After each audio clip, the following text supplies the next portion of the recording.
Assalamualaikum warahmatullahi wabarakatuh. I'm Ajeng Efsiana Kunato and I will discuss about computer. What we will discuss?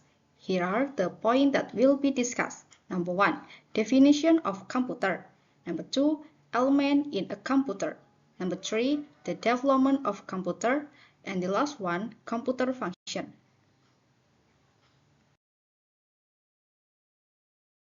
Getting to the first point, what is computer?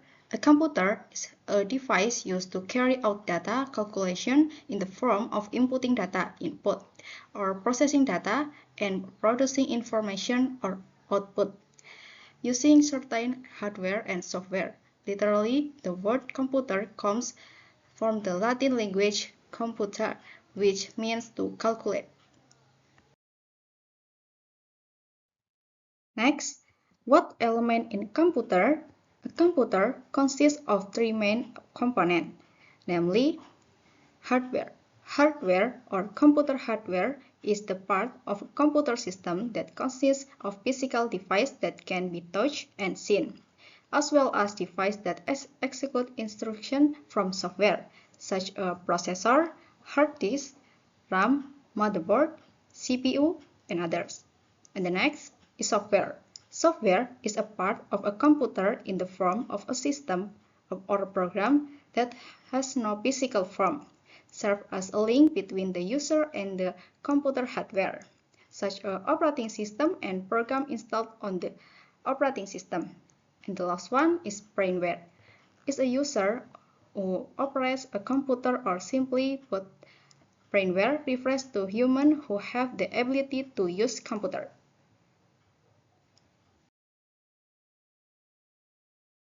Then, how is the development of computer? First generation computer. The first generation computer began in 1937 with Dr. John V. Atansoff and Clifford Berry, known as the Atansoff-Berry computer, ABC. Then, in 1943, the development of computer in England was driven by the necessity in World War II, known as the Colossus computer. This computer was used to break the Lorentz SZ40 cipher machine code, which was the machine used by Germany for long-distance communication using telegraph signal. At the time, computers were still in development and very large in size. Development was undertaken to meet military needs as a strategy for exploitation for their expected purpose. The language used was machine language, which was difficult to understand. Next, second generation computer. The second generation computer are marked by invention of the transistor, with replaced vacuum tubes and as the processing unit, and Dr. William Shockley in 1947. This resulted in computer becoming much smaller, lighter, and more energy efficient.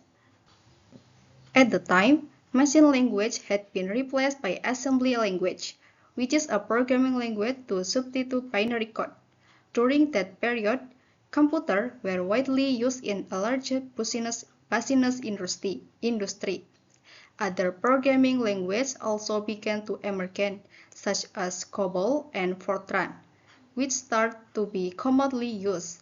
New careers began to arise, such as programmer, system analyst, and computer system expert. The next, third generation computer. The discovery of integrated circuit is the precursor to the development of third generation computer. This has resulted in component computer becoming smaller, faster, more powerful, and capable of multitasking. In that generation, computer components began to be made smaller. Scientists managed to incorporate more components into a chip known as a semiconductor. The next, fourth generation computer. The fourth generation of computer began in 1971, marked by the use of very large-scale integrated component in computer device. This is known as a microprocessor. which is a small chip consisting of thousands of integrated transistors. This was invented by the famous circuit company Intel, which launched its first microprocessor chip. As a result, the size of computer could become very small, allowing them to fit on a small table. And the last one is 5th generation computer. The 5th generation computer is a computer that uses ultra-large-scale integrated circuit, which makes the size of the computer much smaller and support the development of artificial intelligence. The 5th generation computer supports the development of discipline of artificial intelligence aimed at giving computer the ability to learn like humans.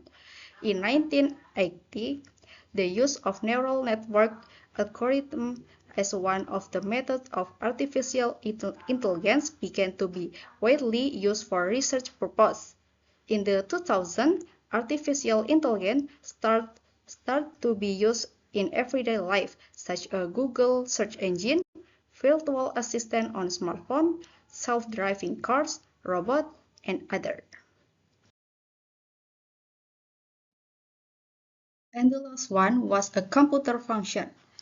Computer functions such as number 1, write printable document, number 2, processing data for various purposes, number 3, play media files such as image, videos, and music, and number 4, storing digital data, number 5, access the internet, number 6, building an information system that helps an agency, for example, a university information system.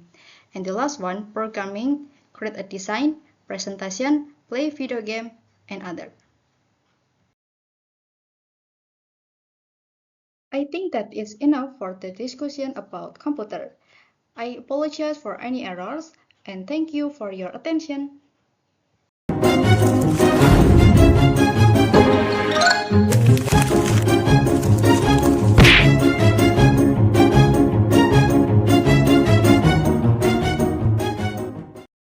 Assalamualaikum warahmatullahi wabarakatuh. I'm Ajeng Ekstiana Kunarto and I will discuss about malicious program. Here are some points that will be discussed. Number 1, definition of malicious program or malware. Number 2, how malicious program work. Number 3, types of malicious program. And the last one, solution to prevent and address malware. What is malicious program? Malicious program or malware is a general term that describes harmful programs or code that it is dangerous to system, being costly, intrusive, and deliberately damaging. Malware seeks to invade, destroy, or disable computer system, network, tablets, and mobile device, often by taking partial control over the device operation, thereby disrupting normal function. The motive behind malware vary. It aims to make money from your or sabotage your ability to get work done. Where malware cannot damage physical system hardware or network equipment, it can steal, encrypt, or delete your data, alter or hijack computer function, and spy on your computer activity without your knowledge or permission.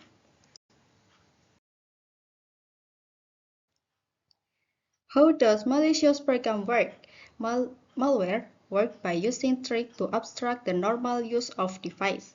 After cybercriminals gain access to your device through one or more different techniques, such as phishing email, infected files, system or software vulnerabilities, infected USB flash drive, or malicious website. They exploit the situation by launching additional attacks, obtaining account credentials, collecting personal information for sale, selling access to computing research, or extorting victims to pay. Malware can infect computer by entering through email, internet downloads, and infected program. Most common computer crimes involve the theft of personal information or the creation of a backdoor into a computer where someone can gain access to a computer without permission. Software that helps people to do these things without the owner's permission can be considered malware. Malware also has several other names such as badware, and in legal documents, malware is more commonly referred to as computer contamination. So if you see that word, it's just another way to saying malware.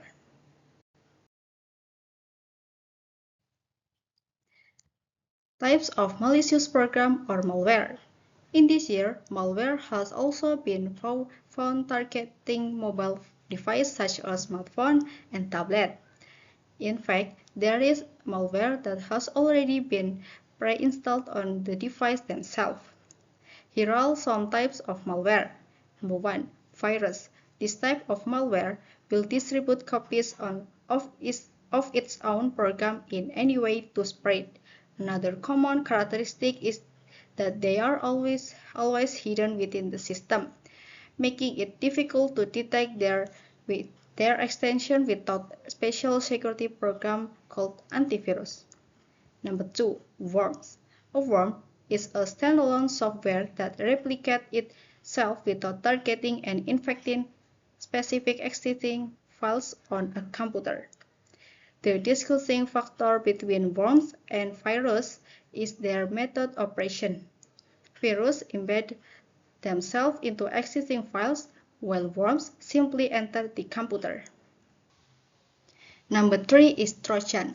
Trojan is spread by disguising itself as routine software that persuades users to install the program on their PC. Number 4. Rootkit. Rootkits are widely used by hackers to infect a system. This malware operates in the background so that computer users will not be suspicious. Number 5 is ransomware. This type of malware essentially infects the system from within, locking the computer and making it useless. Number 6. Adware. Adware is any program that is supported by advertisement. Usually this malware displays ads in the form of pop-ups and windows that cannot be closed. Number 7 is spyware. As the name suggests, it's software that always spies on you. It's used to collect information about organizations without their knowledge and sends that information to other entities without the consent of the data owner. And the last one is a backdoor. A backdoor is a software that is generally an undocumented portal that allows an administrator to enter the system for troubleshooting or maintenance, but it also refers to a secret portal used by hackers and intelligence agents to gain illegal access. After knowing the dangers of malware, how can prevent and deal with malware attack? Number 1. Use antivirus or anti-malware software. Number 2. Using a strong password. Number 3. Be careful when installing software. Number 4. The operating system must remain up to date. Number 5. Prevent cyber attack with debug guard. And the last one, back up your computer regularly to reduce the risk of ransomware attack. Then always up to date to the latest version of the operating system on your system or PC. I think it's enough for the discussion regarding this malicious program. I apologize for any errors and thank you for your attention.